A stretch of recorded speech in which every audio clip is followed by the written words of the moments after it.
ಗಲಭೆ ಪ್ರಕರಣ ಈ ಆಡಿಯೋ ಹೊರಗೆ ಬಂದಿದೆ ಅಂತ ಅಶೋಕ್ ರೀ ನಾಗಮಂಗಲ ನಿನ್ನೆ ಹೋಗಿ ಅಶೋಕ್ಗೆ ನಾನೇನೋ ಒಳ್ಳೆ ಸ್ನೇಹಿತ ಒಂದು ಸ್ವಲ್ಪ ವಿರೋಧ ಪಕ್ಷದ ನಾಯಕನಾಗಿ ಶಾಡೋ ಮುಖ್ಯಮಂತ್ರಿ ಕೆಲಸ ಮಾಡ್ತಾರೆ ಅಂತಿದ್ರೆ ಈ ಥರದ್ದೆಲ್ಲ ಮಾತನಾಡಕ್ಕೆ ಹೋದ್ರೆ ನನಗೂ ಮಾತಾಡಕ್ಕೆ ಬರುತ್ತೆ. ನಾಗಮಂಗಲದಲ್ಲಿ ನೆನ್ನೆ ಮುಸ್ಲಿಮ್ಸು ಹಿಂದೂಗಳು ಎಲ್ಲ ಒಟ್ಟಿಗೆ ಹೋಗಿ ಗಣಪತಿ ಬಿಟ್ಟಿದ್ದಾರೆ. ಹೋಗಿ ಕಲ್ತ್ಕೊಳಕ್ಕೆ ಹೇಳಿ ಇವತ್ತು ಅದ್ಯಾವುದೋ ಸಮಿತಿ ಕಳಿಸಿದಾರಂತೆ. ಅವರು ನೋಡ್ರಿ, ಎರಡೂ ಸಮಾಜದಲ್ಲಿ ಸಣ್ಣ ಪುಟ್ಟ ವ್ಯತ್ಯಾಸ ಮಾಡೋರು, ಘಾತಕ ಕೆಲಸ ಮಾಡೋರು ಇದ್ದೇ ಇರ್ತಾರೆ.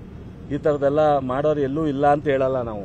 ಆದರೆ ಮೊನ್ನೆ ನಡೆದಂಥ ಇನ್ಸಿಡೆಂಟನ್ನು ನಡಿಬಾರ್ದು ಅನ್ನೋ ಉದ್ದೇಶದಿಂದ ಮೊನ್ನೆ ನಾನು ಶಾಂತಿ ಸಭೆ ಮಾಡಿದ್ಮೇಲೆ ನಿನ್ನೆ ಮುಸ್ಲಿಂ ಬಾಂಧವರೇ ಗಣಪತಿ ಫಂಕ್ಷನ್ ಹತ್ರ ಹೋಗಿ ಜ್ಯೂಸ್ ಕೊಟ್ಟು ಹಾರ ಹಾಕಿ ಒಟ್ಟಿಗೆ ನಿನ್ನೆ 6-7 ಗಣಪತಿನ ವಿಸರ್ಜನೆ ಮಾಡಿದ್ದಾರೆ. ಇವತ್ತು ಮುಸ್ಲಿಂ ಹಬ್ಬನೂ ಮಾಡ್ತಾರೆ, ನಾಳೆ ಒಟ್ಟಿಗೆ ಸೇರಿ ವಿಸರ್ಜನೆ ಮಾಡ್ತಾರೆ. ಇದನ್ನು ಸಂತೋಷ ಪಡೋದು ಬಿಟ್ಬಿಟ್ಟು ಇವತ್ತೊಂದು ಕಮಿಟಿ ಕಳಿಸೋರು ಬಿಜೆಪಿಯವರು. ಇವ್ರಿಗೆ ಇಷ್ಟು ಬೇಗ ತಣ್ಣಗಾಗೋಯ್ತಲ್ಲ ಮಂಡ್ಯದಲ್ಲಿ. ಕೆರಗೋಡಿಗೆ ಹೋಗಿ ಪ್ರಯತ್ನ ಮಾಡಿದ್ರು, ಅದು ಫೇಲ್ ಆದೋ. ನಾಗಮಂಗಲಕ್ಕೆ ಹೋದೋ, ಅಲ್ಲೂ ಫೇಲ್ ಆದೋ. ಪಾಪ ರಾತ್ರಿ ಎಲ್ಲ ನಿದ್ದೆ ಇಲ್ವಂತೆ. ಇದು ಬಿಟ್ಬಿಟ್ಟು ಬೇರೆ ರಾಜಕಾರಣ ಮಾಡಕ್ ಬರಕ್ ಹೇಳ್ರಿ. 100%. ನೆನ್ನೆ ಇನ್ನೊಂದು ಇನ್ಸಿಡೆಂಟ್ ಆಗಿದೆ.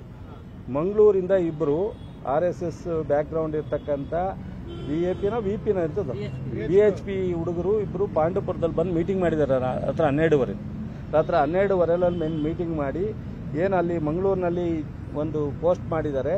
ಆ ಒಂದು ಹಿನ್ನೆಲೆಯಲ್ಲಿ ಇಲ್ಲೂ ಬಂದು ಒಂದು ಮೀಟಿಂಗ್ ಮಾಡಿದ್ದಾರೆ. ಇವತ್ತು ಈ ಸರ್ಕಾರ ಅಭಿವೃದ್ಧಿ ಮತ್ತು ಜನಪರ ಕಾರ್ಯಕ್ರಮಗಳನ್ನ ಸಹಿಸಲಾರ್ದಲೆ ಬಿಜೆಪಿಯರು ಕಮ್ಯುನಲ್ ಕ್ಲಾಸಸ್ ಅನ್ನು ಮಾಡಲಿಕ್ಕೆ ತಯಾರಾಗಿದ್ದಾರೆ. ಇದನ್ನ ನಾವು ಇನ್ನೂ ನೋಡ್ಕೊಂಡು ಕೂರ್ಲಿಕ್ಕಾಗಲ್ಲ. ಕಾನೂನಿನ ಸುವ್ಯವಸ್ಥೆಯನ್ನು ಕಾಪಾಡ್ತಕ್ಕಂಥ ಸರ್ಕಾರದ ಜವಾಬ್ದಾರಿ ಇದೆ. ನಾವು ಜವಾಬ್ದಾರಿ ಕಾರ್ಯಕ್ರಮಗಳು ಕೊಡ್ತಕ್ಕಂಥದ್ದು ಅಭಿವೃದ್ಧಿದು ಎಷ್ಟು ಮುಖ್ಯನೋ ಸಾರ್ವಜನಿಕರ ಹಿತವನ್ನು ಸಹ ಅಷ್ಟೇ ಮುಖ್ಯ ಆಗಿದೆ. ನಾವು ಬಹಳ ಗಂಭೀರವಾಗಿ ತಗೋತೀವಿ. ಮಾನ್ಯ ಬಿಜೆಪಿಯ ನಾಯಕರುಗಳು ಇದನ್ನು ನಿಲ್ಲಿಸಿ ಗೌರವವಾಗಿ ಕೇಂದ್ರದಲ್ಲಿ ಆಡಳಿತ ಇದೆ, ಇಲ್ಲೂ 3 ಜನ ಮಂತ್ರಿ ಇದ್ದಾರೆ, ರಾಜ್ಯಕ್ಕೆ ಏನಾದ್ರು ಒಳ್ಳೇದು ಮಾಡ್ಲಿಕ್ಕೆ ಪ್ರಯತ್ನ ಮಾಡುತ್ತೆ. ಸರ್, ಹನುಮಂತರಾಯಪ್ಪ ಅವ್ರದೊಂದು ಆಡಿಯೋ ಲೀಕ್ಔಟ್ ಆಗಿದೆ. ಆ ಒಂದು ಆಡಿಯೋದಲ್ಲಿ ಡೀಲ್ ಮಾಡ್ಲಿಕ್ಕೆ ಕೊಟ್ಟಿದ್ದೀರಾ ಅಂತಂದ್ರೆ ಚೆಲುವರಾಜನ ಮುಂದಿಟ್ಕೊಂಡು ಕಾಂಗ್ರೆಸ್ನವರು ಈ ಪ್ರಕರಣ ಮುನಿರತ್ನ ಮೇಲೆ ಕಟ್ಟಿ ಕೊಟ್ಟಿದ್ದಾರೆ. ಸ್ವಲ್ಪ ನಾನು ಬೆಂಗಳೂರು ಗ್ರಾಮಾಂತರ ಸೋತ ನಂತರ ನನ್ನ ಕೆಲವು ಷಡ್ಯಂತ್ರಗಳು ನಡೀತಾ ಇದೆ. ಸ್ವಲ್ಪ ಬಾಯಿಗೆ ಬಂದಂಗೆ ಮಾತಾಡ್ಕೊಂಡು ಈ ಹನುಮಂತರಾಯಪ್ಪ ಅವ್ರದ್ದು ಏನೋ ಹೇಳಿರೋದನ್ನ ಏನೋ ಟ್ವೀಟ್ ಮಾಡಿ ಅದನ್ನೆಲ್ಲ ತಿರುಗಿಸಿ ಪರಗಿಸಿ ಚರ್ಚೆ ಮಾಡಕ್ಕೆ ಹೋಗ್ತಾ ಇದ್ದಾರೆ. ಆದ್ ನೋಡ್ರಿ, ನಮಗೂ ಇತಿಮಿತಿ ಇದೆ. ನಾವು ಮಾತಾಡಿದ್ರು ತಪ್ಪೆ, ಇನ್ನೊಬ್ಬರು ಮಾತಾಡೋದು ತಪ್ಪೆ. ಅನಾವಶ್ಯಕವಾಗಿ ಏನೇನೋ ಮಾತನಾಡೋಕ್ಕಾಗಲ್ಲ. ಹನುಮಂತರಾಯಪ್ಪ ಅವ್ರ ವಿಚಾರನ ಅವರು ಏನೋ ಒಂದು ಡೈವರ್ಟ್ ಮಾಡ್ಲಿಕ್ಕೆ ಹೋಗ್ತಾ ಇದ್ದಾರೆ. ಈಗ ಕುಮಾರಸ್ವಾಮಿ ಅವರು ಒಂದು ಟ್ವೀಟ್ ಮಾಡಿದ್ದಾರೆ ಸರ್, ಅಂದ್ರೆ ಪ್ರಜಾಪ್ರಭುತ್ವದ ಮಾನವ ಸರಪಳಿ ನಿರ್ಮಿಸಿ ಇವ್ರು ಮಾಡೋದೆಲ್ಲ ಬಹಳ ಗನಂದಾರಿ ಕೆಲಸ.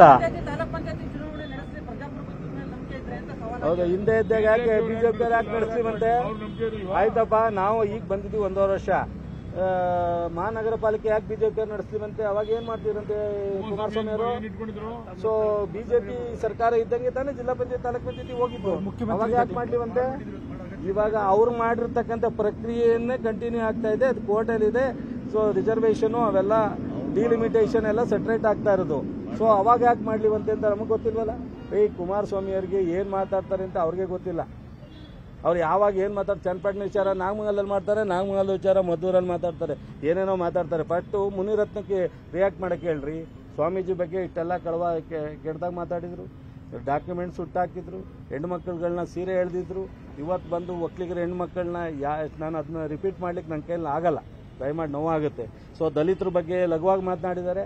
ಇದ್ರ ಬಗ್ಗೆ ಕುಮಾರಸ್ವಾಮಿ ಅವರಿಗೆ ಬದ್ಧತೆ ಇದ್ರೆ ಫಸ್ಟ್ ರಿಯಾಕ್ಟ್ ಮಾಡಕ್ಕೆ ಹೇಳಿ, ಫಸ್ಟ್ ಕಂಪ್ಲೇಂಟ್ ಕೊಡಿ. Thank you.